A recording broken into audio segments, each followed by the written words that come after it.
성도 중에는 그리스도인답게 사는 사람들과 그리스도인답게 살지 않는 사람들이 있습니다. 우리는 그리스도인답게 사는 성도들을 가리켜서 경건한 신앙인, 경건의 능력이 있는 신앙인이라고 말합니다. 반대로 그리스도인답게 살지 않는 성도들을 가리켜서 경건의 모양만 있다고 말합니다. 그렇다면 경건의 모양만 있는 사람들은 어떤 삶을 삽니까? 첫째로 자기 혀를 재갈 물리지 않는다는 것입니다. 둘째는 자기의 마음을 속인다는 것입니다. 그렇다면 경건의 능력 있는 삶은 무엇입니까? 첫째는 이웃을 돌보는 사랑의 실천이 있는 삶입니다. 둘째는 자기를 지켜 세속에 물들지 않는 삶을 사는 것입니다. 그렇다면 우리는 경건의 모양만 있는 사람이 아니라 경건의 능력을 갖추고 사는 성도가 될 수 있을까요?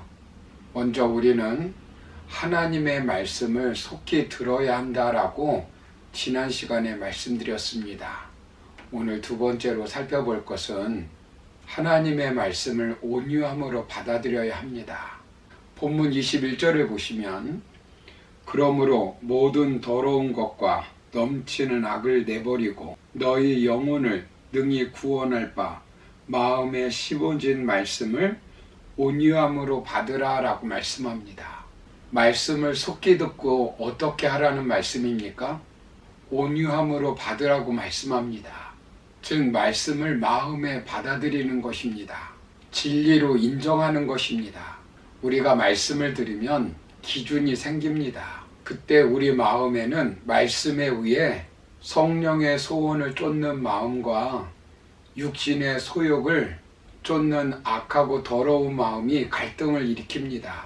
갈라디아서 5장 17절을 보시면 육체의 소욕은 성령을 거스르고 성령은 육체를 거스르나니 이 둘이 서로 대적하므로 너희가 원하는 것을 하지 못하게 하려 함이니라 라고 말씀합니다. 여기 보시면 사도 바울은 성령의 소원과 육신의 소욕이 있다라고 말씀하고 있습니다. 즉 우리가 하나님의 말씀을 마음에 받으면 갈등이 일어난다는 것입니다. 그리고 로마서 7장 23절을 보시면 마음의 법과 죄의 법이라고 말씀합니다. 내 지체 속에서 한 다른 법이 내 마음의 법과 싸워 내 지체 속에 있는 죄의 법으로 나를 사로잡는 것을 보는도다 라고 말씀합니다. 하나님의 법을 따를 것이냐 죄의 법을 따를 것이냐 하는 마음의 갈등이 일어난다는 것입니다. 그때 어떻게 해야 경건의 능력이 있는 삶을 살 수 있겠습니까? 본문 21절을 보시면 모든 더러운 것과 넘치는 악을 내버리라 라고 말씀합니다. 그리고 마음에 심어진 말씀을 온유함으로 받으라고 말씀합니다. 교만과 강팍한 마음으로 말씀을 뿌리치는 것이 아닙니다. 온유함으로 그 말씀을 나에게 주신 말씀으로 삼는 것입니다. 즉 나에게 주신 말씀으로 믿는 것입니다. 객관적인 말씀을 주관적인 말씀으로 받는 것입니다. 마음에 심어진 말씀은 진리의 말씀, 생명의 말씀입니다. 하나님의 말씀을 들을 때 우리 마음에 심어졌습니다. 이 말씀을 온유함으로 받아들이는 것입니다. 겸손하고 복종하는 마음으로 받아들이는 것입니다. 말씀에 따라 마음을 통제하는 것입니다. 말씀으로 결단하는 것입니다. 이것이 우리의 영혼을 구원하는 것입니다. 세상에 학문과 이론들이 있지만 우리의 영혼을 구원하는 것은 무엇이겠습니까? 지식을 제공하고 성공의 법칙과 마음을 다스리는 지혜를 줄 수 있습니다. 그러나 우리의 영혼은 구원할 수가 없습니다. 경건한 능력의 사람으로 죽음을 초월하여 능력 있는 경건의 삶을 하게 하는 것은 말씀입니다.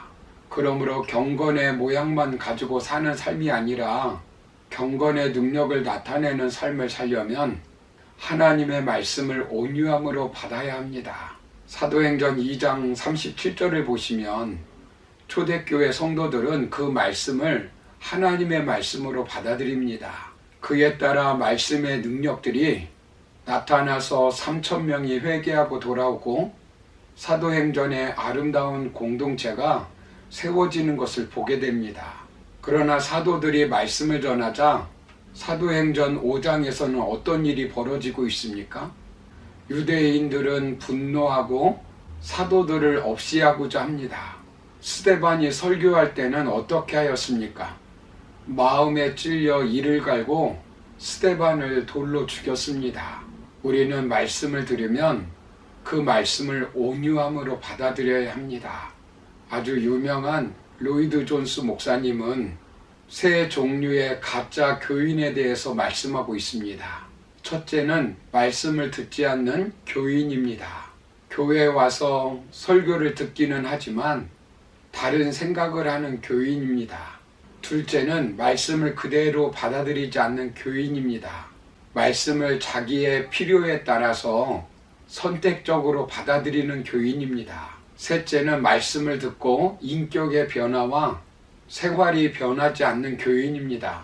하나님의 말씀을 아무리 들어도 변하지 않는 삶을 사는 교인들을 말합니다. 북한의 김일성 아버지 김형식은 기독교인들만 다니는 숭실학교에 다녔고 그의 어머니 강반석은 이름 그 자체로 우리에게 알려주듯이 믿음의 가정에서 성장하였다고 합니다. 외할아버지가 장로였고 집안에는 강양욱 목사가 있었습니다. 그러나 김일성은 자신의 회고록 세기와 더불어서라고 하는 책에서 어머니 강반석은 예배당에 다녔지만 예수를 믿지 않았다고 말합니다. 어머니는 하나님이 정말 계셔서 예배당에 다니는가요? 라고 물었다고 합니다. 그때 어머니는 웃으면서 무엇이 있어서 다니는 것이 아니다. 죽은 후에 천당 가서 뭘 얻겠니? 사실은 너무 피곤해서 쉬려고 간다고 말했다고 합니다. 그리고 예배 도중에 피곤에 지쳐서 조는 것을 몇 번 목격했다고 말합니다. 그는 어릴 적 교회를 다니면서 말씀을 들었지만 말씀을 자신에게 주신 말씀으로 받아들이지 못하고 끝내 하나님의 품에 돌아오지 못하고 죽었습니다. 사랑하는 성도 여러분, 우리 주위에는 가짜 교인들이 너무나 많습니다. 저와 여러분들은 어떤 교인입니까? 예수님을 구주로 영접한 자는 어떻게 살아야 합니까? 더러운 것과 넘치는 악을 버려야 합니다. 우리 속에 와서 역사하시는 하나님의 말씀을 통하여 항상 새롭게 되는 삶을 살아야 합니다. 여기 더러운 것은 도덕적인 악을 말합니다. 그리고 넘치는 악은 흘러넘치는 더러운 욕망과 위선 등을 과감하게 버려야 한다고 말씀하는 것입니다. 모든 더러운 것과 넘치는 악은 우리가 말씀을 온유함으로 받아들이는데 방해하는 악입니다. 우리가 말씀을 온유함으로 받아들이면 우리의 영혼이 구원받고 하나님의 의를 이루게 됩니다. 경건의 능력 있는 삶을 살게 됩니다. 그러므로 하나님의 말씀을 온유함으로 받아 이 땅에서 경건의 모양만 있는 것이 아니라 경건의 능력 있는 성도의 삶을 살아가는 저와 여러분이 되기를 주님의 이름으로 축원합니다. 감사합니다.